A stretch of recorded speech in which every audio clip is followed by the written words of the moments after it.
Hi everyone, how's everyone doing? So I'm gonna try and keep this book review to 10 minutes. Now I'm probably gonna do a part two because if you can see by my notes, loads, when I take loads of notes, I gave up. I was listening to this audiobook called The Courage to be Disliked. Now, obviously everyone knows that I've been doing these book reviews every week since January. And how I decide the books I choose, I'll either be recommended a book, and I've got a few which people have recommended. I will either do a search on Amazon and see what books are interesting. Usually I'm just going with the title. Sometimes I will just take a chance. I'll just say, do you know what? I'll choose a book and randomly do that. With audiobooks, it's really difficult to know what to choose because you're literally, certain books you've not heard of before, you were just listening to the first maybe chapter, the first 5 minutes. And for me, after 5 minutes of listening, something, it's either the narrator, I'll think, I don't really like that voice, can't get into it. It might be the content, I'm thinking this is boring. And some of these audiobooks are 10 hours long, so you can't mess around. So with this book, never heard of it, never thought just listened to 6 different books. The first 5 minutes thought this is boring, this is not interesting. Then I got to this book called The Courage to be Disliked. The title drew me in, and then I thought, let me listen. And then it was just one of the most powerful books. I've still got to listen to the rest of it. I've only got to about, I think I got 3 or 4 hours in, and it was just brilliant. I mean, I'm going to try and keep it short because I'm probably, I'm like when I go on. Now, I'll definitely give the book 10 out of 10. Look, I mean, I've got like 10 pages of notes. I'm not going to be able to read all of this. I'm just going to try and summarize as best I can. So the book is really about, so you've got in psychology, and it is like based on psychology's philosophy. Alfred Adler, he is considered as being so you've got this concept called Adlerian psychology. Now you can Google it. I'm probably going to do a course on this because I knew bits about it, but not as good as interesting as it is. So Alfred Adler is a philosopher and a psychologist. He's German. He was linked with Sigmund Freud, and everyone's heard of Sigmund Freud, the psychologist, psychoanalyst.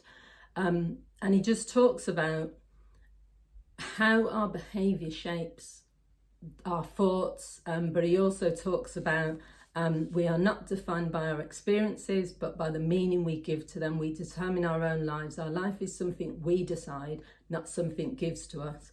Now, the premise of the book is that you have the philosopher, who is played by someone, but they're taking the words of Alfred Adler, and you have a young person who's having a conversation. I've never heard a book like this, because it's got it's literally like 2 people are having a conversation, but the philosopher is teaching the young person about life, and he's talking to him about things. And as you're hearing them talk, the young person is putting his argument across, the philosopher is putting his argument across, and then you're getting to hear what the narrative is, and that's the whole book. So it says that there was loads of examples. There's just loads and loads of examples in this book. So it talks about someone who stays in their room and is fearful of going out. So it says that the reason that person is fearful of going out is not because there's anything fearful outside, but the person's reason will be, I can't go out because when I was young, he said, when people say things around what happened in their childhood, or they've experienced some sort of trauma, he says that Alfred Adler doesn't believe that that's the reason that their behaviour is the way that it is. He says that they're using that as a reason not to do something, but the real reason deep down is because they're feeling insecure about something. Because he said that when this person chooses to stay in their room, say if it's a young person who chooses, I don't agree with like all of this, because he said when someone self-harms, or where they do horrible things, they do things to themselves, they want the attention from their parents and they want to feel special, so they get that attention. And it says if someone's being a recluse, it means they don't have to be around other people, which means they don't have to interact with others. So the whole philosophy is around this idea that lots of people are fearful of their interpersonal relationships with other people. So that's where their insecurities come from. So then they will do things like they will talk themselves down. So they'll be self-deprecating towards themselves. Say, I'm a bad person. I don't deserve a relationship and stuff. And that's not what they feel. They're scared of rejection. So if they put themselves down, it means they don't have to go out there and meet someone, and then because they're fearful that that other person's going to say those things about them. It's really deep, the book is. It's got so much things in there that I was like, it was blowing my mind. And so it was talking about this idea that everyone lives within a goal. Everyone is living their life with a goal and a purpose. And so if, for example, someone's in an argument and they have to be right, then it doesn't even matter what that argument is about. It doesn't even matter whether that person is right, the other person. If your goal in life is just to be, you have to be the alpha male or you have to be the dominant female, then it doesn't matter what this other person is saying. You're going to make sure you win the argument. And he says there are lots of people that are walking around and they're not aware of why they're behaving the way they are. So they have to literally unlock the reasons for why they're doing what they're doing. And it says, life is not a competition. It's enough to just keep moving without keeping up with others. There's no need to compare yourself with other people. We're not the same. We're all different, but we're different but equal. So he talks about this idea that even from a baby to an adult, it doesn't matter what race, it says all the things that people use to separate themselves and say that they're inferior or they're different from other people. He says it's irrelevant. Because he says if someone's walking behind, if someone's walking in front, if someone's 10 steps back, people are all on their separate journey. So he says basically, it's what I always say, it's pointless comparing yourself to another person. It's literally pointless doing it, because wherever that person is and whatever that person is doing, that is their journey. But whatever you're doing, he says there's no race, there's no competition. You're your own competition. So you should just stay focused on what it is that you want to do, because it says life is a competition. He says you just need to stay on your journey. And he says that relationships in which he also talks about, this is a really good section where he's talking about when people are in a relationship, they try to restrict the other person. So he says that he doesn't agree with, he's not saying someone should just be able to go and have an affair, because I think that's what the discussion was. But he says when someone says you can't talk to another person of the opposite sex, or you can't go to this place, or I don't like you wearing this outfit, or I don't like this, I don't like this. He said it's because of their own insecurities, because it's not love. Because an oppressive and a strained relationship can't be called love. When you can be yourself in the company of others, that's love. Because there shouldn't be restrictions. He said restrictions are control, telling your partner who they should speak to and that sort of thing. And he said, when you're in a relationship, if you don't feel completely that you can be yourself, if you don't feel that it's gelling or you're in alignment with your partner, you can leave, you can separate from that person. There's nothing to stop you from doing that. With a child and parent relationship, it's different, because that child can't just get up and leave, but there are restrictions for a reason in that context. So he's talking about, even though parents have to give children freedom, they can't give them a certain level of freedom because that child is not self-reliant yet, which is one of the objectives, to become self-reliant. So that parent has to have those restrictions. When you're an adult and you're both self-reliant, there is no reason for another person to say to their partner, you can't do this, or you can. In fact, he says that's not love, that is just control. You know, if someone wants to speak to another person of the opposite sex, it all comes down to trust. And if you trust your partner, then you wouldn't be worried about who they're talking to on the phone. He's saying that's not really the main issue. The issue is what's really going on. And he gives a really good example of someone in a restaurant who's wearing a nice jacket, and the waiter comes over and spills drink all over them, and then the person screams at the waiter and shouts at them and gets really angry. And he talks about this, he breaks this down, and he says, well, are you angry? Your anger was already present. You already had an issue with the waiter, and then when that incident happened, you lost it. You lost it with that person because you already had a dislike for that person. So your anger was just to show the whole restaurant you're in control. So he says it was nothing you could easily have dealt with it differently. And he talks about this idea of when people lose it, or when people express certain emotions, control, or where they get really defensive in arguments, or where they shout, or whatever it is, they're saying that's the only option they have, but that's the option they're choosing. And he says it's about what's underneath it, because if you're a confident person, he gives a really good example. You should be able to communicate that you are upset, that you are angry, that you are feeling sad, without losing it with people. So people who keep losing it all the time is because they're insecure within themselves, and because they're trying to assert their dominance, and they feel by putting someone down, or shouting at someone, or trying to become like talking over someone, that is them saying, well, I'm in control of this situation. And he says in that situation nobody wins. So he just talks about that people can have deep-seated fears that start originating childhood, insecurities, they feel self-conscious. He gives lots of examples of this, and he says when you tell the truth you will be disliked, but you will also be free. So he talks about one of the psychological questions that people, philosophical, not psychological questions that people ask themselves is why can't I be happy? And he says there's nothing to stop people from being happy. It's the fact that they are putting themselves in positions with it's. He says that, so this is what he says, this is the powerful thing that he says. And this is, even for me, I was like thinking, this is right interesting. He says that when you're on your own, because I spend a lot of time by myself, but I like being around people as well. So I like the combination. But he says that when you're by yourself, you're not lonely, because if you're living your life in the way that you want, and he says it's very easy for people to live their life. You can't live in the world without interacting with people. It's impossible. Even on an island, he said that people are still looking for, the next island out there and people.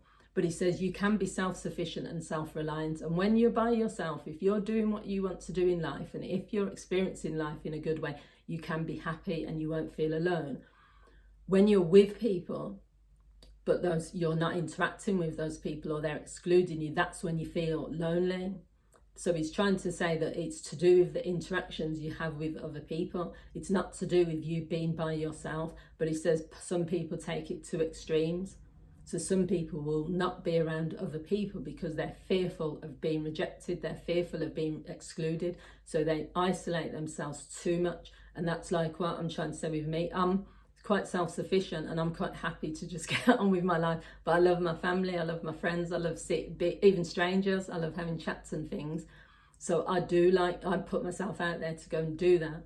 But I'm happy to spend days just be doing what I'm doing by myself, because I've got a purpose. It's not that I'm just sitting around just doing nothing.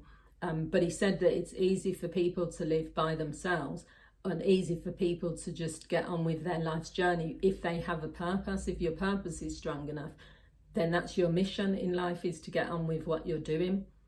But he says that when people are consciously, effectively avoiding other people, is because they're fearful of rejection. And then he talks about change. He talks about the idea that everyone wishes they could change, but why do people want to change? You don't have to change. He said, people are making excuses, and then he says people are making excuses. Again, I don't agree with all of this. People make excuses, he said. They tried to link their childhood events to adults. So he says they're saying, well, this is what happened. My parents, he gave loads of examples. My parents got divorced, so therefore that has impacted on all my relationships as an adult, and that means I don't want to get married in case I get divorced. And he says that's not true. He said something that happened to you when you were a child doesn't mean that how you are now as an adult is going to be affected, but you're choosing to believe that story so that you don't have to get married, because you're really scared of getting married because of what could happen. You're scared of basically getting divorced, but it's nothing to do with your parents, it's to do with you, with that fear. Because it's true in one sense what he's saying, not the trauma bit. If your parents got divorced when you were 15 and you're now 40, and you're saying, I don't want to get married because my parents got divorced like 35 years ago, not 25 years ago. Logically, if we think about it, it doesn't make sense in that sense, because your parents getting married doesn't have anything to do, your parents getting divorced doesn't have anything to do with you now as an adult 25 years later. It's really about what's going on in your relationships now, and it's really about maybe something deeper. You don't necessarily, you're scared of maybe getting married, so you're using that link from your childhood to prevent you from getting married. I'm not saying that happens with everything, but it does make a little bit of sense.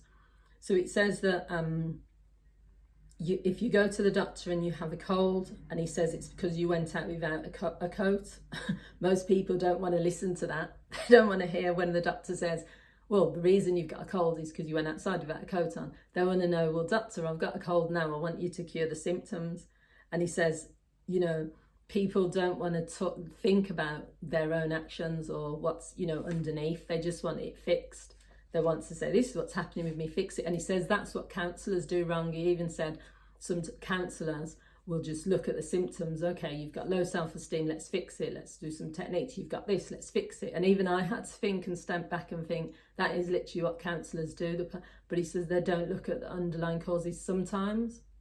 They don't say to that person, okay, well, what originated from that? Where is that coming from? Some do, I do, but, you know, I'll just do a few more things because this I'm going on a bit. So it talks about how to live without living in the past. Don't deny your emotions. We're not controlled by our emotions, and we're not controlled by the past. We can't go back to the past or change it. We need to live in the present and take steps forward. Everyone can change. The first step to change is knowing. Answers should come from within, not from others. No matter how much knowledge you gain, you won't be able to change your personality if your disposition and your attitude is the same. So it's not to do with saying, I would be happy if I was someone else. I would be happy if I was living a different life. It's okay to be you. Unhappiness is something you choose. He talks about, oh, there's too much. Do you know what I'm going to do? I'm going to do part 2 because I've still got loads of, do you know what? No, I'll keep going. I'll do a few more minutes because, do you know what? I don't want to do a part 2. Lots of people are not going to watch this because they're going to think, oh, 20 minutes, this is too long. But it's just a really good book. So it's saying that, yeah, it talks about the inferiority complex. I think I've talked about that. And feeling inferior can be desirable. If you feel inferior, that you haven't got certain things in your life, it can push you to get those things in your life.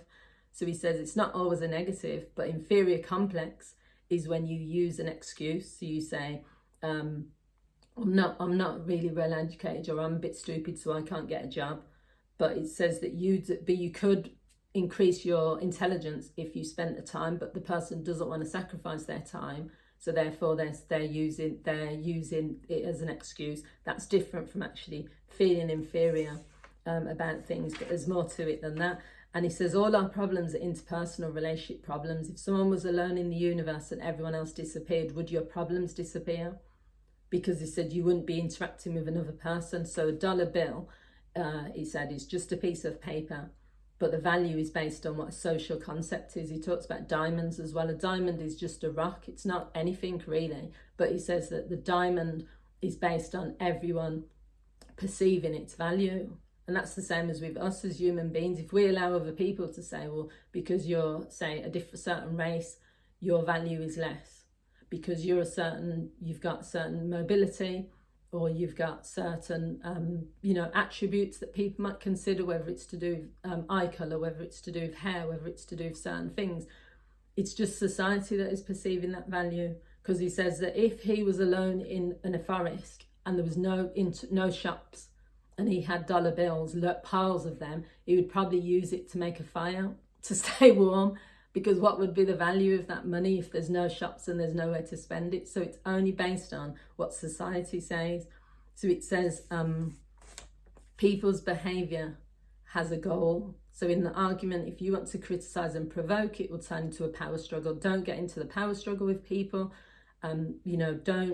A child, he says, will do things to get revenge on their parents, because if they haven't had attention from their parent, then that's when they're going to do a tantrum. And it is like a revenge thing. It's even the child is like old. It says the child knows that they're trying to get the parent back. You didn't pay attention to me, so I'm going to play about in the supermarket and stuff like that. And he says just step away from it. Don't react. Don't respond to provocation. So you have to learn to control your anger. You have to learn to settle things without anger. He says life is simple, we make it more complicated due to our thinking. Make a decision to stop your current lifestyle. Don't think if only. Just make, if you want to change, stop making excuses, take the risk. And I think, do you know what? I think that's it, because yeah, he just says the only last bit on here is just why do you feel so low? Why do you feel so low with yourself, low self-esteem? Because you've resolved not to start not liking yourself. This is obviously the book, The Courage to be Disliked. Why do you dislike yourself? Because you're afraid of being disliked by others. So if you have feelings for someone, you will start to say, well, I've got no chance. It's all this stupid stuff when people say you're punching above your weight, or you should be lucky to be with this person. All of these sorts of things.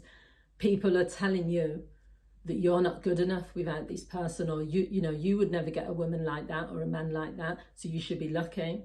Now, you wouldn't have thought about that before that person had told you that, or you might be already thinking that, I'll never get a woman like that. Look how beautiful she is. I'll never get a man like that. He would never look at me. Where's that coming from? Because we're all equal. And he hasn't told you that man or that woman hasn't said, stay away from me, I'm not interested. You've told yourself that. But what Adler would say is that you already feel that way, so you're projecting because you don't want to get rejected. So rather than you going up to that man or woman and saying, do you know what, would you like to come on a date with me? You've saying to yourself, well, there's no way he would go on a date with me. You've talked yourself out of it because you're scared of being rejected. It's got nothing to do with that person because they haven't said that. So I'm going to leave it there. This is the longest review I think I've done. I just had to. There's still more, but I just thought, you know what? The book is called The Courage to be Disliked. I'll put the authors' names in the thumbnail. I think it is probably the best book I've read this year. There's probably been top 3 books. I'll probably do a top 3 book section. I'll do some shorts from this because I need to sort of talk about it more. I'll probably do, in fact, there's so many things in there, and because it's related to counselling as well, I'll probably do a few breakdowns of some of the information in there. So the book is called The Courage to be Disliked. I hope you've enjoyed the book review. Sorry that it's so long, and I'll speak to you all soon. Bye.